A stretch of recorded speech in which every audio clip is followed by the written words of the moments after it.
श्री आदरणीय ब्रह्मचारी महावीर भैया जी।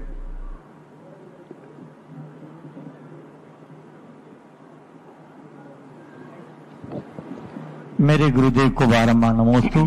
महाराज श्री परम पूज्य प्रसाद सागर जी महाराज ने आपके चरणों में नमोस्तु कहा है, और उन्होंने एक जो अंग्रेजी माध्यम का भ्रमचाल की एक प्रतियोगिता हो रही है, 10 तारीख से प्रारंभ हो गई है। वो आप भी बोलते रहते हो कि अंग्रेजी भाषा बेईमान भाषा है, और आचार्य श्री अंग्रेजी माध्यम की बजाय हिंदी माध्यम में करते हैं, तो इसके लिए आपका मार्गदर्शन और आशीर्वाद चाहिए। देखो, अपनी कोई भी भाषाएं होती हैं, हमें भाषाएं अपनी मातृभाषा कभी नहीं भूलना चाहिए। मातृभाषा का जरूर प्रयोग करना चाहिए। विदेशी भाषा तो जब सीखना पड़ता है विदेशियों को समझाने के लिए। कुंदकुंद भगवान ने भी अनार्यों की भाषा के लिए कहा गया कि अनार्यों के लिए उन्होंने शब्द क्या डाला, अनार्यों को समझाने के लिए आंग्ल भाषा का प्रयोग किया था। अंग्रेजी आंग्ल भाषा है, अनार्यों को समझाने के लिए भाषा है। लेकिन हमारी भाषा तो जो राष्ट्रभाषा हिंदी है, हिंदी हमारे देश के माथे की बिंदी है। हिंदी जो हमारे देश का है उसको तो हमारे लिए हमेशा रखना ही चाहिए।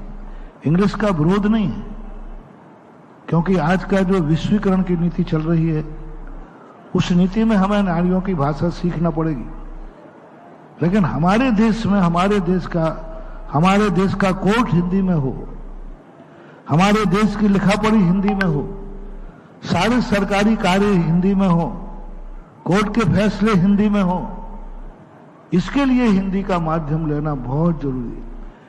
यदि हम अनार्यों को समझाने गए और खुद ही अनार्य हो गए, तो हम अनार्यों को समझाने के लिए भाषा सीखी थी, हम खुद ही अनार्य हो गए, हम आर्य भाषा भूल गए, आर्य संस्कार भूल गए, तो ये तो बहुत बड़ी गलत है।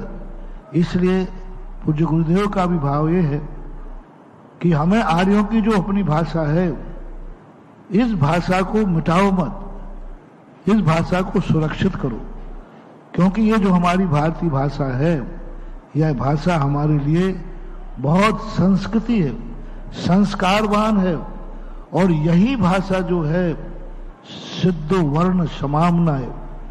किसी भी भाषा में आप बोलिए, मुख से ये 52 अक्षर ही निकलते हैं।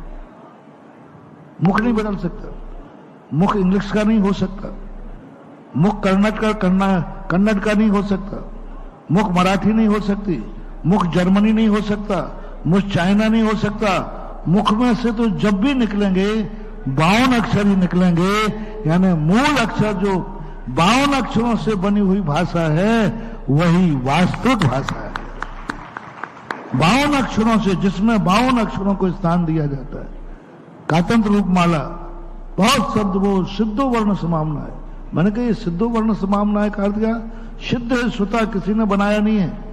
ये 52 अक्षर किसी ने बनाए नहीं है, ये 52 अक्षर किसी ने पढ़ाए नहीं है, ये 52 अक्षर मुंह से निकलते ही हैं। कितने भी लोग निकले, 52 अक्षर ही मुंह से निकलेंगे, अन्य का कोई अक्षर नहीं। जैसे मैंने कहा था दैट, तो मुंह से क्या निकला? दा, ए और टा,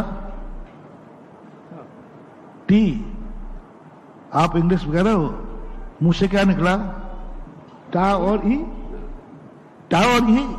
आप भली 26 अक्षर कर दो, लेकिन जब भी बोलोगे तो 52 अक्षर ही मुंह से निकलेंगे। आप भली टा की ई करके एक टी बना दिया, एक, लेकिन टी कहती है कि नहीं, मुंह से तो हम 2 अक्षर बोलेंगे। अब एक टी ऐसा लिख दिया, ये एक अक्षर है कि 2? इंग्लिश में एक अक्षर, लेकिन मुंह से टा और ही। मुंह कहता है मैं बेईमान नहीं होऊंगा। मुंह ने तो 2 अक्षर बोले हैं, बनी लिपि में आपने एक अक्षर कर दिया, टी एक अक्षर है। तो जो भाषा 52 अक्षरों से होती है वही भाषा ईमानदार भाषा है, संस्कारवान भाषा है।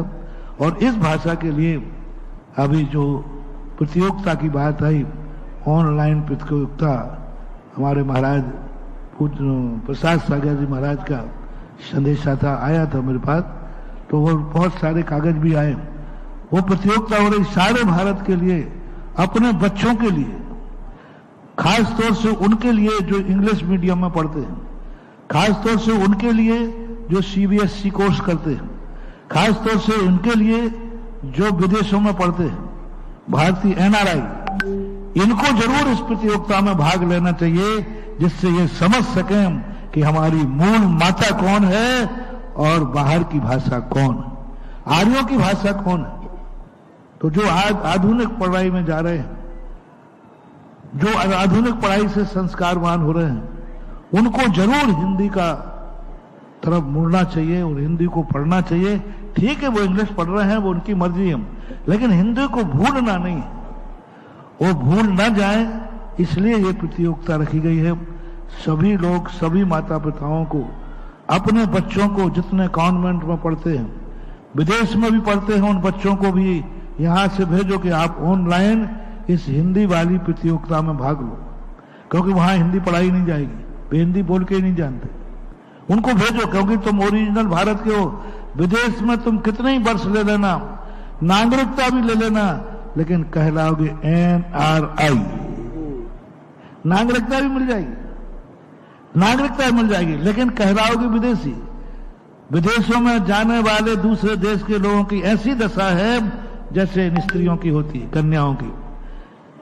इधर पीहर परिवार में कहते हैं, अरे वे बिटिया तो पराए घर की है, उधर ससुराल जाती है तो क्या कहते हैं, पराए घर से आई, उसका घर ही नहीं कोई, उसका कोई घर नहीं। यहां कहते भाई तो पराए घर जाना है, और वहां कहते कहते पराए घर से आई है। ऐसे ही NRIयों का है, वे कितना भी विदेश में ले लें, भारत देश उन्हें अपना मानेगा नहीं, क्योंकि NRI है, वहां का कानून लगेगा, और वहां के लोग मानेंगे नहीं, क्योंकि पैदाइश भारत की है। तो इनकी दशा तो ना इधर की है और ना उधर की, इसलिए उनको अलग संज्ञा दी NRI। तो उन NRIयों से मेरा कहना है, ठीक है तुम वहां रह रहे हो तो रह रहे हो, लेकिन अपने देश की भाषा का ध्यान रखो, अपने देश की भाषा को समझें। वैसे नहीं समझ पाते, तुम यहां नहीं आ सकते हो, तो आज ऑनलाइन आपकी क्रियाएं चल रही, ये प्रतियोगिता भी शायद ऑनलाइन है, ऑनलाइन अभी बता रहे, तो उनके लिए, और भारत के हर जैनी जो बच्चे इंग्लिश में पढ़ रहे हैं, आधुनिक पढ़ाई पढ़ रहे हैं, CBSE कोर्स कर रहे हैं, उन सबके लिए इस प्रतियोगिता में भाग जरूर लें। माता पिता अपने बेटों से कहें कि इस प्रतियोगिता में भाग लें। पूज्य गुरुदेव के आशीर्वाद से यह प्रतियोगिता हो रही है। और देखिए, मैं थोड़ी सी जानकारी दे दूं। सक्रांत सानू गुप्त की पुस्तक अंग्रेजी माध्यम का भ्रमजाल पर आधारित खुली किताब भाषा और माध्यम, हिंदी दिवस तक हिंदी भारत के माथे की बिंदी, इस विषय पर यह प्रतियोगिता आयोजित हो रही है। जो लोग ऑनलाइन देख रहे हैं वो www.vidyasagar.guru पर जा सकते हैं और PDF इसकी डाउनलोड कर सकते हैं। अधिक जानकारी के लिए एक नंबर नोट कर लें, और आप ये प्रतियोगिता 14 सितंबर तक चालू है, 10 सितंबर से प्रारंभ हो गई है, आने वाला हिंदी दिवस है तब तक ये चलेगी। और नंबर आप नोट करिएगा, आप अपने कागज उठा लें, पेन उठा लें, 8769567080। एक बार पुनः मैं रिपीट कर रहा हूं, ये नंबर यूज करिएगा, इससे आपको पूरी जानकारी इस प्रतियोगिता की मिलेगी। 8769567080। और इसके पोस्टर में QR कोड भी है, उससे भी आप सीधे लिंक पर जा सकते हैं। और आइएगा अगले प्रश्नकर्ता की ओर बढ़ते हुए